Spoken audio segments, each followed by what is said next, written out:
আজকে আপনাদের সাথে একটি ভিন্নধর্মী গল্প নিয়ে আলোচনা করছি। তো চলুন শুরু করা যাক। আইকা নামক একটি মহিলার মৃত্যুর সময় আকাশের দিকে মাথা তুলে বলল, হে আল্লাহ, তুমি আমার একমাত্র আশা ও ভরসা ও আশ্রয়স্থল। আমার মৃত্যুর সময় বেইজ্জত করো না এবং কবরের মধ্যে অসহায় অবস্থায় রেখো না। যখন তার মৃত্যু হয়ে গেল তখন তার ছেলে প্রতি জুম্মার দিন কবরের কাছে গিয়ে কোরআন শরীফ পাঠ করত, তার উদ্দেশ্যে সওয়াব দান করে দিত এবং সমস্ত কবরবাসীর জন্য দোয়া করত। একদিন সেই ছেলে তার মাকে স্বপ্নে দেখে প্রশ্ন করলো, মা, তোমার কি অবস্থা?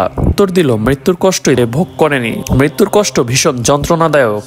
আমি আল্লাহর মেহেরবানিতে কবরের বড় শান্তিতে আছি। আমার নিচে রহমতের বিছানা আছে, রেশমের তাকিয়া লাগানো আছে। কিয়ামত পর্যন্ত আমার কার সাথে এমন ব্যবহার করা হবে। ছেলে বলল, আম্মা, আমি কি তোমার কোনো খেদমত করতে পারি? সে বলল, তুমি প্রতি শুক্রবার আমার কবরের পাশে এসে কোরআন পাঠ করবে। তুমি যখন আসো তখন সমস্ত কবরবাসী আমার নিকট সন্তুষ্ট চিত্তে এসে ভিড় জমায় এবং আমাকে খবর দেয় তোমার ছেলে এসে গেছে। তোমার আগমনের তারা খুবই সন্তুষ্ট হয়। ছেলে বলল যে তারপর হতে আমি আরো বেশি গুরুত্বের সাথে প্রতি জুম্মার দিন সেই কবরস্থানে যেতাম। একদিন আমি স্বপ্নে দেখতে পেলাম যে নারী ও পুরুষের একটি বিরাট দল আমার নিকট হাজির হলো। আমি তাদেরকে আসার কারণ জিজ্ঞাসা করাতে তারা বলল, আমরা তোমার জন্য শুকরিয়া আদায় করতে এসেছি, কারণ তুমি প্রতি শুক্রবার আমাদের নিকট এসে আমাদের জন্য মাগফিরাতের দোয়া করো।